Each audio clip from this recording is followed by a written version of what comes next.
The night the snowstorm swallowed the road, I thought the worst thing that could happen was getting stranded in the middle of nowhere.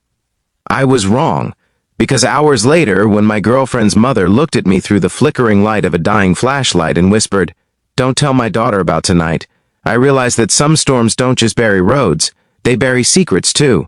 Before the story continues, take a second and look around you. If you believe in kindness, second chances, and the strange ways life brings people together when they least expect it, please like this video, leave a comment, share it with someone who loves emotional stories, and subscribe to the channel. Your support helps stories like this reach more hearts. Her name was Margaret Carter. My girlfriend Hannah had always described her mother as strong, quiet, and a little intimidating. The kind of woman who built her life with discipline and never let people see her vulnerable side. I had only met Margaret twice before that night, and both times she had been polite but distant, like someone carefully measuring whether I deserved to be part of her daughter's life. I was 27 then, still trying to prove I was worthy of Hannah's love. Hannah was bright, warm, and endlessly hopeful. She worked as a pediatric nurse in a small hospital outside Boulder, Colorado, and had the kind of heart that made strangers trust her instantly. Her mother, however, seemed to see through people like glass. That Friday evening, I had volunteered to drive Margaret from Denver to a small town called Silverpine, where Hannah was attending a medical seminar for the weekend. Margaret wanted to surprise her daughter for her birthday. Hannah had no idea her mother was coming. The drive should have taken 3 hours, but halfway through the mountains, the snow started falling. At first it was gentle, almost beautiful. The road curled through tall pine trees, and the snowflakes drifted down like feathers in the headlights. Margaret sat quietly beside me in the passenger seat, wrapped in a thick gray coat, occasionally giving directions or pointing out landmarks. Then the wind picked up. Within minutes, the world outside the windshield turned into a swirling wall of white. The road disappeared beneath thick snow, and the car tires began to slide every time I tried to steer. I remember gripping the wheel so tightly my knuckles turned white.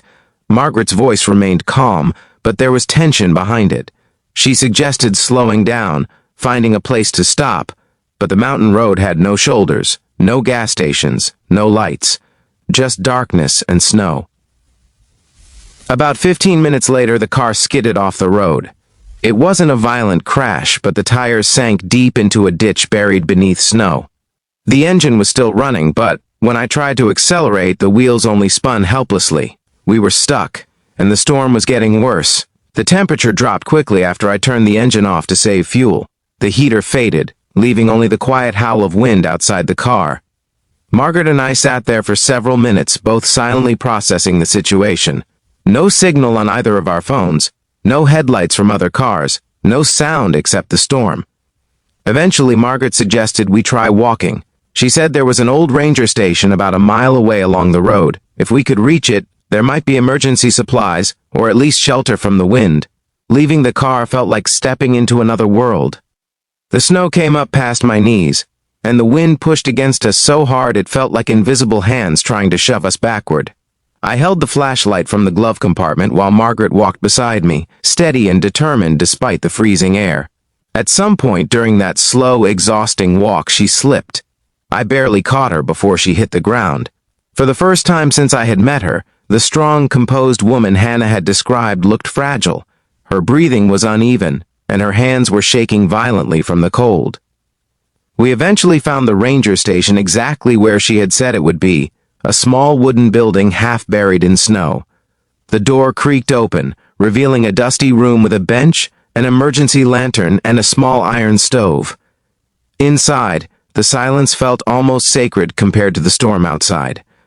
We managed to light the lantern and start a small fire using leftover wood stacked near the wall. The warmth slowly crept back into our hands and faces. Margaret sat on the bench, staring into the flames. For a long time, neither of us spoke. The storm outside roared against the walls like an angry ocean. Finally, Margaret broke the silence. She started talking about Hannah, not in the careful, guarded way she usually did, but in a soft, almost nostalgic voice.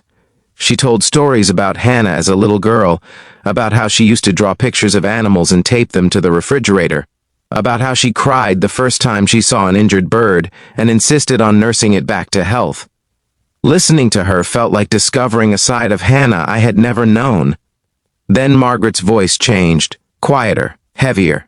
She began talking about her own life, about raising Hannah alone after her husband died when Hannah was only 5. About working double shifts at a diner just to pay rent. About the fear of failing the one person she loved most. The strong, intimidating woman slowly revealed a lifetime of quiet sacrifices.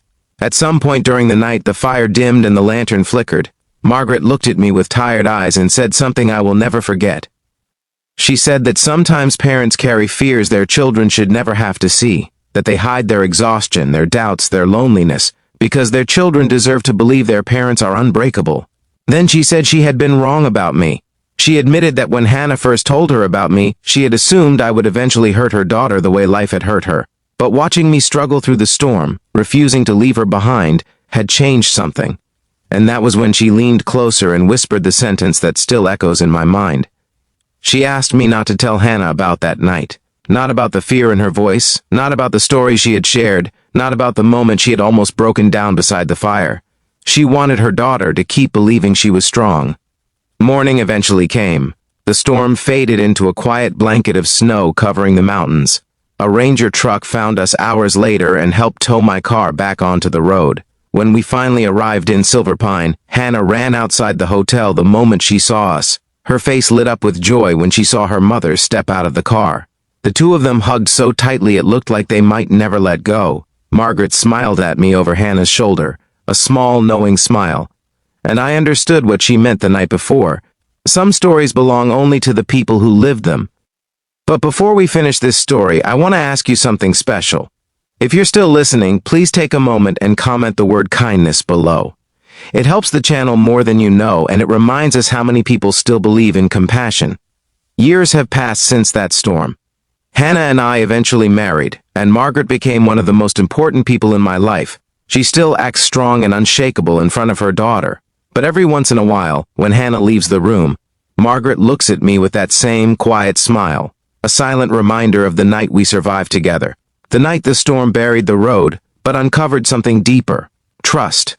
And before this video ends, if this story touched your heart even a little, if it reminded you of the quiet strength of parents, the hidden sacrifices people make for those they love, please like the video, leave a comment, and share it with someone who needs to hear it. Because sometimes the most powerful stories aren't about the storms outside. They're about the ones people survive, without anyone ever knowing.